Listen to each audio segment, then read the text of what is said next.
नमस्कार साथियों, आप सभी का स्वागत है। तो आज हम बात करेंगे शिक्षक भर्ती 2023 और उसकी समस्याओं को लेकर के। बहुत सारे प्रश्न व्हाट्सएप ग्रुप के माध्यम से और अन्य माध्यमों से, जैसे कमेंट्स के माध्यम से पूछे जा रहे थे कि यहाँ क्या करना है, क्या हम योग्य हैं, नहीं हैं। और क्योंकि विज्ञापन इतना स्पष्ट है कि लोगों को समझ में ही नहीं आ रहा है कि हम किस पोस्ट के लिए अप्लाई करें, क्या हमारी पात्रता है या नहीं। ऐसे बहुत सारे प्रश्न हैं, हम देख सकते हैं डीपीएड, बीपीएड, व्यायाम शिक्षक संबंधित, प्रयोगशाला संबंधित, कृषि शिक्षक, कृषि विषय वाले, उम्र सीमा और आर्ट्स ग्रुप शिक्षक, विज्ञापन है स्पष्ट, बोनस मार्क्स और निष्पक्षता, सिलेबस का एक पक्ष में झुकाव और एग्जाम डेट। इन सभी मुद्दों पे हम आज बात करेंगे। पहली समस्या को लेकर के बात करते हैं कि डीपीएड, बीपीएड और व्यायाम शिक्षक 2019 भर्ती में व्यायाम शिक्षक के भी पोस्ट शिक्षक अर्थात वर्ग 2 के लिए आए थे, जिसमें डीपीएड, बीपीएड होना अनिवार्य था। उनके लिए डीएड, बीएड की आवश्यकता नहीं थी।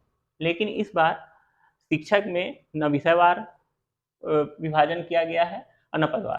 तो समझ में नहीं आ रहा है कि डीपीएड, बीपीएड वाले कैसे पात्र होंगे, क्योंकि जो योग्यता दी गई है उसमें डीएड, बीएड और बीएलएड का बस जिक्र किया गया है। डीपीएड और बीपीएड का कहीं भी जिक्र नहीं है और ना ही व्यायाम शिक्षा का ऐसा कोई वर्ग बांटा गया है। तो ऐसे अभ्यर्थी जो डीपीएड, बीपीएड करके रखे हैं वो काफ़ी निराश हैं। उनको समझ में नहीं आ रहा है कि हम किस पोस्ट में अप्लाई करें या कर भी सकते हैं या नहीं। अभी भी अगर स्पष्ट नहीं होता तो संदेह की स्थिति रहेगी। फिर दूसरी जो समस्या है वो प्रयोगशाला।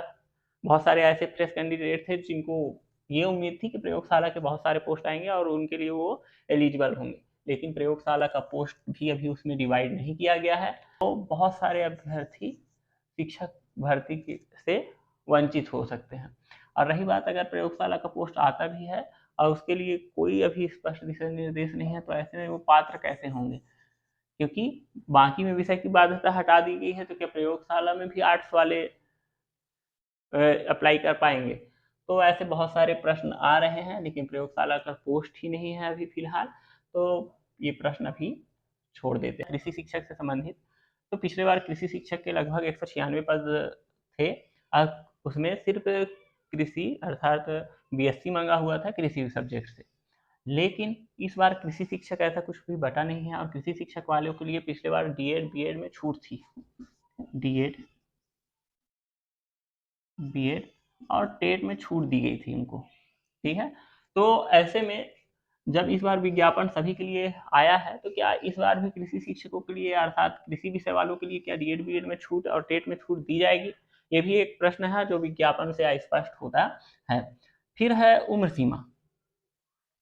आर्ट्स ग्रुप के तहत बहुत वर्ष हो गए आर्ट्स के पोस्ट ही नहीं आ रहे थे। ऐसे में बहुत सारे जो लोग हैं उनकी उम्र सीमा, जो अधिकतम उम्र सीमा है, उसको पार कर गई है।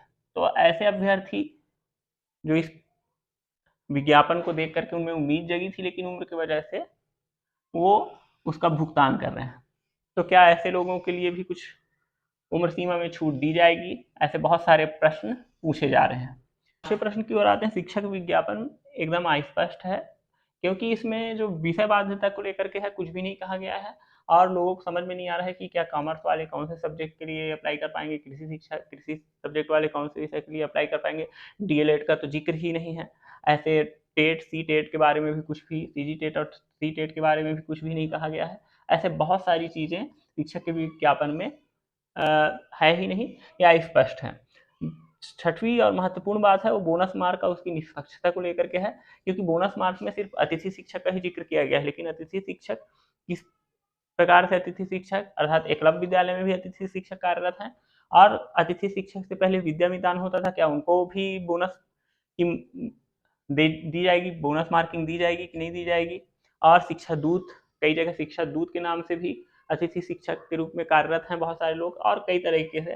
तो क्या उनको भी मार्किंग दी जाएगी या नहीं दी जाएगी? क्या सिर्फ एक जो अतिथि शिक्षक गवर्नमेंट स्कूलों में कार्यरत हैं, तो क्या उनको बस बोनस मार्क मिलेगा? क्योंकि बाकी जो अतिथि शिक्षक हैं वो भी मांग कर रहे हैं कि वो भी इतने दिनों से अपनी सेवा विभिन्न स्कूलों में जैसे एकलव्य और कई जिलों पे दे रहे हैं, तो क्या उनको बोनस की पात्रता नहीं दी जाएगी?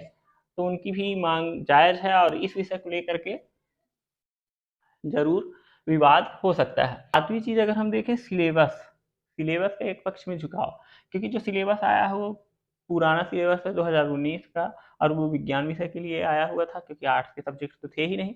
उसी को लागू कर दिया गया है और सभी विषय वाले अगर इसमें अप्लाई करते हैं तो उनके लिए सिलेबस तो अलग हो गया, क्योंकि सिलेबस विज्ञान की ओर ज़्यादा झुका हुआ दिखाई देता है। क्योंकि आप सिलेबस को अगर ध्यान से देखें तो विज्ञान के 30 मार्किंग दिए हैं विज्ञान और मैथ के, जबकि सामाजिक विज्ञान के सिर्फ 20 अंक हैं इसमें।